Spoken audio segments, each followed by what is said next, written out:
UDF മിന്നും വിജയം നേടിയ കോഴിക്കോട് ജില്ലയിൽ ഇത്തവണ മന്ത്രി ഉണ്ടാകുമെന്ന പ്രതീക്ഷയിലാണ് ഏവരുമുള്ളത്.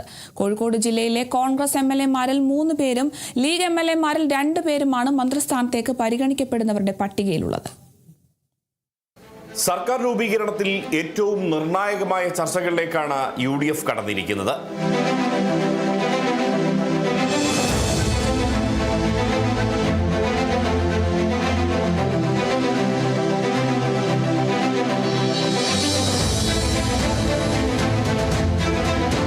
ഏറ്റവും പ്രധാനപ്പെട്ടത് മന്ത്രിസഭാ രൂപീകരണം എന്നതാണ്.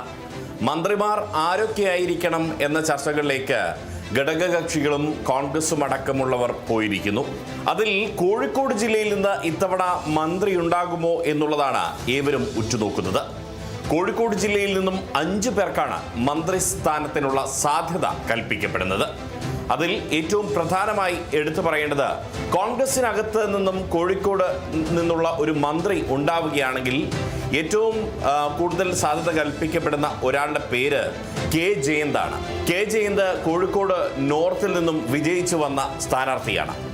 നിയുക്ത MLA ആയിട്ടുള്ള കെ ജയന്ത് VM സുധീരന്റെ കമ്മിറ്റിയിൽ KPCC സെക്രട്ടറി ആയിരുന്നു.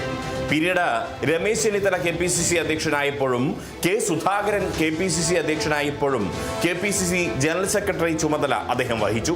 കെ സുധാകരൻ അധ്യക്ഷനായ കമ്മിറ്റിയിൽ KPCCയുടെ സംഘടനാ ചുമതലയുള്ള ജനറൽ സെക്രട്ടറി ആയിരുന്നു അഡ്വക്കേറ്റ് കെ ജയന്ത്. മാത്രമല്ല, മലബാറിൽ നിന്നും ഈഴവ പ്രാതിനിധ്യം ഉറപ്പാക്കുക എന്ന ഒരു തീരുമാനം വന്നാൽ ഉറപ്പായും മന്ത്രിയാകുന്ന ഒരാൾ കെ ജയന്തായിരിക്കും എന്നുള്ള സൂചനകളാണ് പാർട്ടി വൃത്തങ്ങൾ നൽകുന്നത്. അതേസമയം തന്നെ കോഴിക്കോട് നിന്നുള്ള വിജയങ്ങളുടെ ശില്പി എന്ന നിലയിൽ ഇത്തവണ കോഴിക്കോട് DCC അധ്യക്ഷൻ കെ പ്രവീൺ കുമാറിനെ മന്ത്രിസ്ഥാനത്തേക്ക് പരിഗണിക്കണമെന്ന ആവശ്യവും ശക്തമാണ്. പാർട്ടി അത്തരത്തിലുള്ള ആലോചനകളും നടത്തി വരുന്നുണ്ട്. കോഴിക്കോട് DCCക്ക് സ്വന്തമായി ആസ്ഥാനം പണിതു. ഒപ്പം തന്നെ തദ്ദേശ തെരഞ്ഞെടുപ്പിൽ മികച്ച നേട്ടമുണ്ടാക്കാൻ കെ പ്രവീൺ കുമാറിന്റെ നേതൃത്വത്തിന് കീഴിൽ സാധിച്ചു. അത് കഴിഞ്ഞ് വന്ന നിയമസഭാ തെരഞ്ഞെടുപ്പിൽ അദ്ദേഹം ആവർത്തിച്ചത് 13 സീറ്റ് എന്ന ലക്ഷ്യമായിരുന്നു. അതിൽ 12 സീറ്റും നേടിയെടുക്കാൻ കഴിഞ്ഞു. മാത്രമല്ല, 1/4 നൂറ്റാണ്ടിന് ശേഷം കോഴിക്കോട് ജില്ലയിൽ നിന്നും കോൺഗ്രസ് MLA എന്നതിനപ്പുറം മത്സരിച്ച കോൺഗ്രസുകാർ മുഴുവൻ MLA ആവുന്ന ഒരു കാഴ്ച കൂടി കാണാൻ കഴിഞ്ഞു. ഇതെല്ലാം പ്രവീൺ കുമാറിന്റെ നേതൃമികവിന്റെ നേട്ടമായി ഉയർത്തിക്കാട്ടുകയാണ് പാർട്ടി അണികൾ. അതുകൊണ്ട് തന്നെ കെ പ്രവീൺ കുമാർ മന്ത്രിയാകാനുള്ള സാധ്യതയും തള്ളിക്കളയാനാവില്ല. കോൺഗ്രസിൽ നിന്നും മന്ത്രിസ്ഥാനത്തേക്ക് പരിഗണിക്കപ്പെടുന്ന മറ്റൊരാളുടെ പേര് വിദ്യാ ബാലകൃഷ്ണൻ എന്നാണ്. എലത്തൂർ എന്ന ഇടതിന്റെ ഉരുക്കുകോട്ടയിൽ നിന്നും മുൻ മന്ത്രി AK ശശീന്ദ്രനെ അട്ടിമറിച്ച് വിജയിച്ചു വന്ന പിടിക്ക് 2 തവണ കോഴിക്കോട് കോർപ്പറേഷനിൽ കൗൺസിലറായാണ് വിദ്യാ ബാലകൃഷ്ണൻ പൊതുരംഗത്തേക്ക് സജീവമായി വരുന്നത്. അതിനു മുൻപ് KSU പ്രവർത്തകയായിരുന്നു. അത് കഴിഞ്ഞ് കോഴിക്കോട് കോർപ്പറേഷൻ കൗൺസിലർ എന്ന രീതിയിൽ മികവ് തെളിയിച്ചു. പിന്നീട് യൂത്ത് കോൺഗ്രസിന്റെ അഖിലേന്ത്യാ സെക്രട്ടറി വരെയായി വിദ്യാ ബാലകൃഷ്ണൻ. ഇപ്പോൾ KPCCയുടെ ജനറൽ സെക്രട്ടറിയാണ്. വിദ്യാ ബാലകൃഷ്ണനെ മന്ത്രിസ്ഥാനത്തേക്ക് പരിഗണിക്കപ്പെടാനുള്ള മാനദണ്ഡങ്ങൾ എന്ന് പറയുന്നത് പലതാണ്. ഒന്ന്, മലബാറിൽ നിന്നുള്ള ഈഴവ പ്രാതിനിധ്യം വിദ്യാ ബാലകൃഷ്ണനിലൂടെ ഉറപ്പാക്കാൻ കഴിയും. മറ്റൊന്ന്, യുവമുഖമാണ് എന്നുള്ളതാണ് വിദ്യാ ബാലകൃഷ്ണന്റെ ഏറ്റവും വലിയ ക്വാളിറ്റിയായി കണക്കാക്കപ്പെടുന്ന മറ്റൊന്ന്. കൂടാതെ സ്ത്രീയുമാണ്.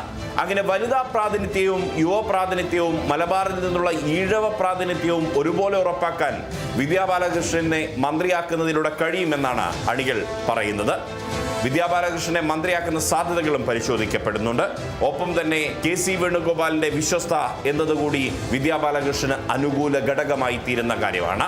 കോൺഗ്രസിന് അപ്പുറത്ത് നിന്ന് UDF-ൽ നിന്നും മന്ത്രിസ്ഥാനത്തേക്ക് പരിഗണിക്കപ്പെടുന്ന മറ്റു 2 പേരുകൾ എന്ന് പറയുന്നത് മുസ്ലിം ലീഗിനകത്ത് നിന്നാണ്.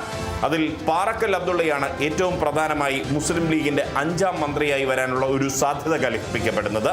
പാറക്കൽ അബ്ദുള്ള 2ാമത്തെ തവണയാണ് MLA ആയി കുറ്റ്യാടിയിൽ നിന്നും തെരഞ്ഞെടുക്കപ്പെടുന്നത്.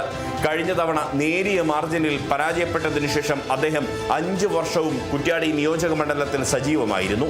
ആ സജീവതയ്ക്കുള്ള ഒരു അംഗീകാരം കൂടിയാണ് ഇത്തവണ പാറക്കലിന്റെ മികച്ച വിജയം. അതുകൊണ്ട് തന്നെ അദ്ദേഹത്തെ മന്ത്രിസ്ഥാനത്തേക്ക് പരിഗണിക്കണം എന്ന ആവശ്യം കുറ്റ്യാടിയിൽ നിന്നുൾപ്പെടെ ഉയർന്നു കഴിഞ്ഞു. പാണക്കാട് സാദിഖ് അലി ശിഹാബ് തങ്ങൾ അടങ്ങുന്ന ലീഗ് നേതൃത്വം അക്കാര്യം പരിഗണിക്കുന്നുമുണ്ട്. നിലവിൽ മുസ്ലിം ലീഗിന്റെ സംസ്ഥാന സെക്രട്ടറിയാണ് KMCCയുടെ നേതാവായിരുന്ന പാറക്കൽ അബ്ദുള്ള. പാറക്കൽ അബ്ദുള്ളയേക്കാൾ സീനിയോറിറ്റിയുള്ള മറ്റൊരാൾ കുന്നമംഗലം നിയോജക മണ്ഡലത്തിൽ അട്ടിമറി വിജയം നേടിയ മുസ്ലിം ലീഗിന്റെ ജില്ലാ അധ്യക്ഷനായിട്ടുള്ള MA റസാഖ് മാസ്റ്ററാണ്. സീനിയോറിറ്റി പരിഗണിക്കുമ്പോൾ MA റസാഖ് മാസ്റ്ററെ മന്ത്രിസ്ഥാനത്തേക്ക് പരിഗണിക്കണം എന്ന ആവശ്യം മുസ്ലിം ലീഗിലെ ഒരു വിഭാഗം ഉന്നയിക്കുന്നുണ്ട്. അതുകൊണ്ട് തന്നെ 5ാം മന്ത്രി എന്ന സ്ഥാനത്തേക്ക് മുസ്ലിം ലീഗ് പരിഗണിക്കുന്ന കോഴിക്കോട് ജില്ലയിൽ നിന്നുള്ള 2 വ്യക്തികളിൽ ഒരാൾ MA റസാഖ് മാസ്റ്റർ കൂടിയാണ്. പാറക്കലിന് പകരം ഒരുപക്ഷെ MA റസാഖ് മാസ്റ്റർ മന്ത്രിയായി വന്നാലും അത്ഭുതപ്പെടാനില്ല.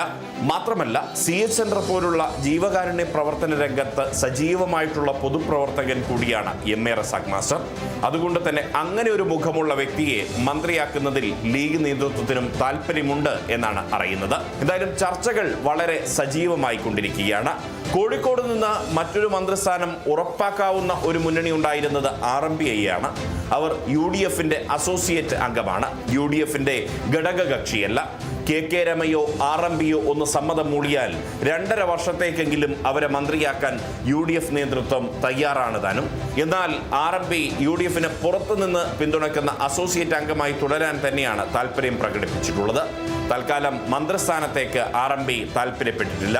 എന്നാൽ സ്പീക്കർ സ്ഥാനത്തേക്ക് KK രമയെ കൊണ്ടുവരും എന്ന തരത്തിലുള്ള ചർച്ചകളെല്ലാം നടക്കുന്നുണ്ട്. പക്ഷേ സ്പീക്കർ, ഡെപ്യൂട്ടി സ്പീക്കർ സ്ഥാനങ്ങൾ പൂർണ്ണമായും കോൺഗ്രസ് തന്നെ ഏറ്റെടുത്തേക്കും എന്നുള്ള സൂചനകളാണ് വരുന്നത്. ഇതിൽ ഇന്ന് തന്നെ ഒരു വ്യക്തത ഉണ്ടാകും എന്നും അറിയുന്നുണ്ട്. അങ്ങനെ പരിശോധിച്ചു കഴിഞ്ഞാൽ KK രമ ഒഴിച്ചു നിർത്തിയാൽ 5 പേർക്കാണ് നിലവിൽ കോഴിക്കോട് ജില്ലയിൽ നിന്നുള്ള MLA-മാരിൽ UDF MLA-മാരിൽ മന്ത്രി സാധ്യത കാണുന്നത്. ഇതിൽ ആരൊക്കെ മന്ത്രിയായി വരുമെന്ന് കാത്തിരുന്ന് കാണാം. ഇനി അതല്ല, കോഴിക്കോടിന് മിന്നും വിജയം നേടിയിട്ടും ഇത്തവണ മന്ത്രി ഉണ്ടാവാത്ത സ്ഥിതി ഉണ്ടാകുമോ എന്ന ആശങ്കയും കോഴിക്കോട് ജില്ലയിലെ UDF പ്രവർത്തകരെയും സാധാരണ ജനങ്ങളെയും സംബന്ധിച്ച് ഉണ്ട്. Riyas KMR, Kerala vision news, Kozhikode.